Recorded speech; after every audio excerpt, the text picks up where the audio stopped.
Hallo und herzlich willkommen zu einer neuen Folge von Alltag Deutsch. Wir freuen uns sehr, dass ihr heute wieder eingeschaltet habt. Willkommen auch von meiner Seite. Schön, dass ihr wieder dabei seid. Wir machen ja eine spannende Reise zusammen. Das kann man wohl sagen. Bis Tag 60 haben wir gemeinsam das Niveau A2 abgeschlossen. Und jetzt lernen wir bis Tag 200 weiter auf B1-Niveau. Das ist schon ein großer Schritt. Genau, und wir begleiten euch jeden Tag dabei. Heute sind wir bei Tag 77, Teil 1 angekommen. Und wie jeden Tag beschäftigen wir uns mit 15 neuen Wörtern, die ihr direkt im Alltag benutzen könnt. Wir wollen ja, dass ihr die Sprache wirklich lebt. Und damit das Lernen noch effektiver wird, denkt bitte daran, zu jeder B1-Lektion gehört auch ein eigenes Fragevideo zur Mini-Story. Ah ja, das ist super wichtig. Absolut. Dort könnt ihr die Fragen zur Geschichte laut beantworten und bekommt kurz danach die richtige Lösung. Das ist wirklich perfekt für aktives Lernen und um das Hörverstehen zu trainieren. Genau, und für eure Aussprache und euer Sprachgefühl könnt ihr auch heute wieder die Shadowing-Methode nutzen. Das Prinzip ist ja ganz einfach. Ihr hört einen Satz von uns, stoppt die Aufnahme kurz und sprecht den Satz dann deutlich nach. Das hilft enorm, die Melodie der Sprache zu verinnerlichen. So ist es. Kommen wir zum heutigen Thema. Es wird, würde ich sagen, kreativ und kulturell. Oh ja, unser Thema ist Kunst und Museen. Das sind also Wörter, die ihr braucht, um über Ausstellungen, Kunstwerke, Museumsbesuche und kulturelle Erlebnisse zu sprechen. Das ist ein tolles Thema, finde ich. Es öffnet Türen zu ganz neuen Gesprächen. Bleibt also unbedingt bis zum Ende dran, dann dort hört ihr wieder eine längere Mini-Story, in der alle neuen Wörter vorkommen. Und in einen schönen Kontext gesetzt werden. Genau. Perfekt. Dann lass uns anfangen. Das erste Wort ist ein Substantiv, das sozusagen den Rahmen für unser Thema bildet. Es ist Die Ausstellung. die Ausstellung. Auf Englisch sagt man Exhibition. Richtig. Ein einfacher Satz dazu wäre: Wir gehen morgen in eine neue Ausstellung. Das ist eine gute Idee. Und eine Ausstellung ist ja meistens etwas zeitlich Begrenztes, oder? Also nicht die Sammlung, die immer in einem Museum ist. Ganz genau. Es ist eine spezielle Präsentation von Werken, vielleicht von einem bestimmten Künstler oder zu einem Thema, die nur für ein paar Wochen oder Monate da ist. Das macht es ja auch so besonders. Man muss hingehen, solange die Ausstellung läuft, sonst verpasst man sie. Absolut. Und ein typischer Ort für eine Ausstellung, vor allem für moderne Kunst, bringt uns direkt zum nächsten Wort. Du meinst wahrscheinlich die Galerie. Genau. Auf Englisch Gallery. Ein Beispielsatz ist: Die Galerie zeigt Werke junger Künstler. Galerien sind oft ein bisschen kleiner und intimer als große Museen. Richtig. Der große Unterschied ist oft auch, dass man in einer Galerie die Kunstwerke meistens auch kaufen kann. Ach so, ja. Eine Galerie ist also auch ein Geschäft, während ein Museum Kunst eher sammelt, bewahrt und der Öffentlichkeit zeigt. Aber beides sind wunderbare Orte. Und was sieht man klassischerweise in einer Galerie oder einem Museum? Das führt uns zum nächsten, sehr bekannten Wort. Das Gemälde. Das Gemälde.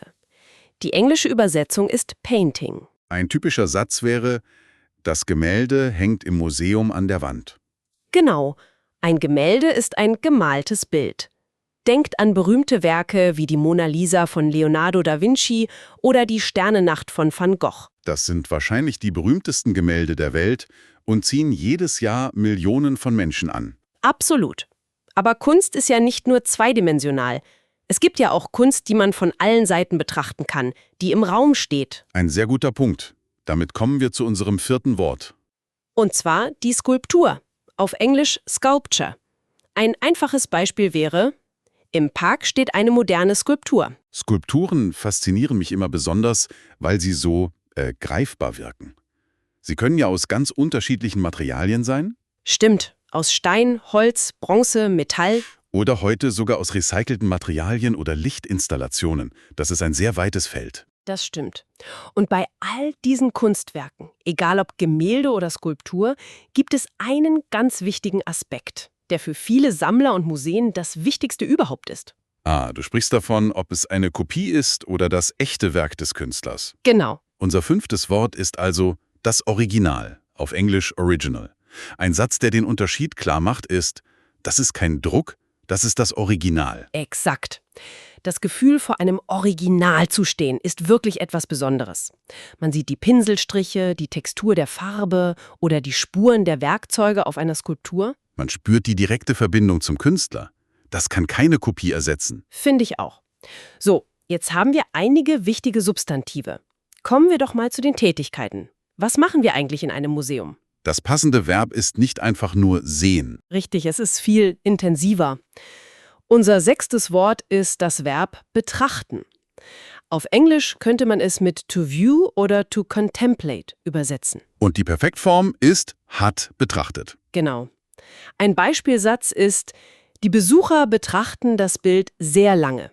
Man nimmt sich wirklich Zeit dafür. Ja, man lässt das Kunstwerk auf sich wirken, man schaut sich die Details an, denkt über die Farben und die Komposition nach. Man führt quasi einen stillen Dialog mit dem Bild. Und oft stellt man sich dabei eine zentrale Frage. Nämlich, was will der Künstler uns damit sagen? Und das führt uns direkt zum nächsten Verb. Darstellen. Auf Englisch to depict oder to represent. Die Perfektform lautet hat dargestellt. Eine sehr typische Frage im Museum ist, was soll dieses Bild genau darstellen? Diese Frage höre ich besonders oft vor moderner oder abstrakter Kunst. Wenn nicht sofort klar ist, was man sieht, beginnt das Raten und Interpretieren. Es geht also darum, welche Idee, welche Szene oder welches Gefühl in dem Kunstwerk abgebildet wird. Und wenn uns ein Kunstwerk besonders gut gefällt, wenn wir von der Technik des Künstlers oder der Schönheit des Werkes tief beeindruckt sind, dann empfinden wir etwas ganz Bestimmtes. Wir Bewundern es. Ein wunderschönes Wort, wie ich finde. Absolut. Unser 8. Wort ist also bewundern. Auf Englisch to admire. Die Perfektform ist hat bewundert. Ein Beispiel. Wir bewundern die Technik des Malers. Ja, man bewundert oft nicht nur das fertige Kunstwerk, sondern auch das unglaubliche Talent und die viele Arbeit, die dahinter stecken. Es ist ein Gefühl von großem Respekt. Und Faszination. Man erkennt die besondere Leistung an. Das stimmt. Künstler können aber nicht nur malen oder Skulpturen erschaffen, sie können auch ganze Räume oder Objekte formen. Und ihnen eine bestimmte Ästhetik geben. Dafür haben wir ein sehr schönes und vielseitiges Verb. Du meinst sicher das Wort gestalten, unser 9. Wort. Genau. Auf Englisch to design oder to shape. Die Perfektform ist hat gestaltet. Ein Beispielsatz wäre, der Künstler hat den Raum selbst gestaltet. Das Wort gestalten ist so wunderbar kreativ, finde ich. Ja, man kann eine Webseite gestalten, einen Garten gestalten oder eben eine ganze Ausstellung. Es bedeutet immer, etwas aktiv zu erschaffen und ihm eine bestimmte Form zu geben. Und ein bestimmtes Aussehen. Und woher nehmen Künstler all diese Ideen? Was ist der Funke, der den kreativen Prozess startet? Das bringt uns zu unserem 10. Wort, einem sehr wichtigen Verb. Es muss inspirieren sein. Richtig, auf Englisch to inspire. Die Perfektform ist hat inspiriert. Ein schöner Beispielsatz dazu ist: Die Natur inspiriert mich zu neuen Bildern. Genau. Inspiration kann von überall kommen. Von einer Reise, von Musik, einem Gespräch oder eben aus der Natur. Es ist dieser Moment, in dem eine Idee entsteht. Und man die Energie bekommt, selbst etwas Neues zu schaffen. Ein wunderbares Gefühl.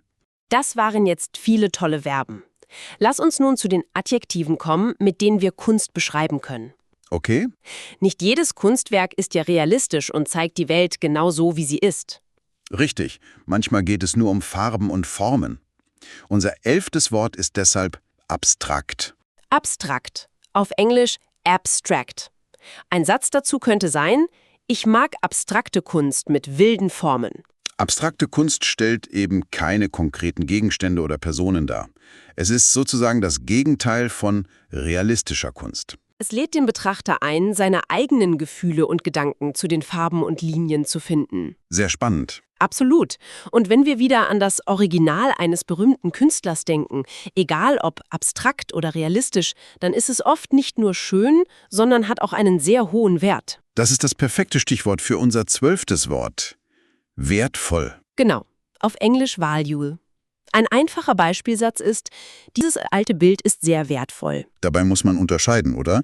Wertvoll kann natürlich bedeuten, dass es sehr viel Geld kostet, also einen hohen materiellen Wert hat. Richtig. Aber es kann auch einen ideellen Wert haben. Was meinst du damit? Naja, also für eine Person, eine Familie oder eine ganze Kultur emotional sehr wichtig sein, ganz ohne hohen Preis. Ah, okay. Das ist ein sehr wichtiger Punkt. Gute Kunst hat oft auch einen Stil, den es so nur einmal gibt. Sie ist nicht einfach eine Kopie von etwas anderem, sondern sie ist. Einzigartig. Unser 13. Wort. Auf Englisch unique. Ein Beispielsatz? Ihr Stil ist wirklich einzigartig. Einzigartig bedeutet, dass es nichts Vergleichbares gibt. Jeder große Künstler entwickelt über die Jahre einen einzigartigen Stil, an dem man seine Werke sofort wiedererkennt. Man schaut auf ein Bild und weiß sofort, das muss ein Picasso sein oder das muss eine Frida Kahlo sein. Genau, diese Unverwechselbarkeit macht große Kunst aus. Kunst kann aber auch einfach durch ihr Alter beeindrucken, wenn sie aus einer sehr, sehr alten Zeit stammt. Das beschreiben wir mit unserem nächsten Adjektiv. Du meinst das Wort antik, Wort Nummer 14. Auf Englisch antique oder ancient. Ein Satz dazu wäre, wir haben antike Möbel im Museum gesehen. Richtig. Ganz korrekt bezieht sich antik ja auf die Zeit der Griechen und Römer, also die Antike. Aber im normalen Sprachgebrauch. Verwenden wir es oft auch für Dinge, die einfach sehr alt und wertvoll sind, zum Beispiel Möbel oder Schmuck, die über 100 Jahre alt sind. Genau, die Bedeutung hat sich etwas erweitert. So, jetzt kommen wir zum letzten Wort für heute. Um all diese wunderbaren, einzigartigen und wertvollen Werke zu erschaffen, braucht ein Künstler vor allem eines. Talent. Richtig. Und diese Eigenschaft beschreibt unser 15. und letztes Wort. Begabt. Das ist ein Adjektiv. Es bedeutet auf Englisch talented oder gifted. Ein schönes Beispiel ist, sie ist eine sehr begabte Zeichnerin. Wenn jemand begabt ist, dann hat er oder sie ein natürliches Talent für etwas. Es fällt dieser Person leicht, in einem bestimmten Bereich, sei es Musik, Sport oder eben Kunst, außergewöhnlich gut zu sein. Es ist wie ein Geschenk. Eine wunderbare Zusammenfassung. Das waren unsere 15 Wörter. Ich finde, das ist ein tolles Paket, um sich über einen Ausflug in die Welt der Kunst zu unterhalten. Das finde ich auch. Wir hoffen, die Erklärungen und Beispiele haben euch geholfen, die Wörter gut zu verstehen. Bevor wir zur Story kommen, eine ganz kurze Bitte. Wenn euch unsere Lernfolgen gefallen, unterstützt uns gern mit einem Abo und einem Daumen nach oben. So verpasst ihr keine neue Episode und helft unserem Projekt wirklich sehr weiter. Und jetzt kommt der Teil, auf den ihr sicher schon gewartet habt. Die Mini-Story. Hier könnt ihr alle 15 Wörter noch einmal in einem zusammenhängenden Kontext hören. Also hört gut zu. Viel Spaß. Ein Tag in der Galerie. Lara und David besuchen am Wochenende eine neue Ausstellung. Sie gehen in eine moderne Galerie in der Innenstadt. Drinnen betrachten sie die verschiedenen Kunstwerke in Ruhe. Lara gefällt besonders ein großes, farbenfrohes Gemälde. Es ist völlig abstrakt und sie fragt sich, was es wohl darstellen soll. David bleibt lange vor einer Skulptur aus glänzendem Metall stehen. Er findet sie faszinierend. Sie wundern die große Kreativität der Künstlerin. Auf einem kleinen Schild neben einem der Bilder lesen sie, dass es sich um das Original handelt und es extrem wertvoll ist. Der Stil der Künstlerin ist wirklich einzigartig und unverwechselbar. Lara findet, dass die Künstlerin, die das alles gestaltet hat, unglaublich begabt sein muss. Sie fühlt sich durch die vielen Eindrücke total inspiriert, selbst wieder zu malen. Im Untergeschoss der Galerie gibt es auch eine kleine Sammlung, die einige wenige antike Vasen aus Griechenland zeigt. Als sie danach in den reservierten Sonderbereich für eine besondere Fotoausstellung möchten, bemerkt David nervös, dass er die Eintrittskarten für den falschen Tag gekauft hat. Doch eine nette Mitarbeiterin an der Kasse hilft ihnen. Da für heute noch Plätze frei sind, kann sie die Tickets einfach umbuchen und die beiden können die Sonderausstellung doch noch besuchen. Eine sehr schöne Geschichte mit einem Happy End, das ist ja nochmal gut gegangen. Zum Glück. Und wie ihr gehört habt, waren alle unsere neuen Wörter darin enthalten. Das hilft wirklich, die Bedeutung im Zusammenhang noch besser zu verankern. Ja, genau, das ist das Ziel der Geschichte. Und jetzt seid ihr an der Reihe. Übt aktiv mit. Schreibt gern eigene Sätze mit den neuen Wörtern unten in die Kommentare. So lernt ihr am besten.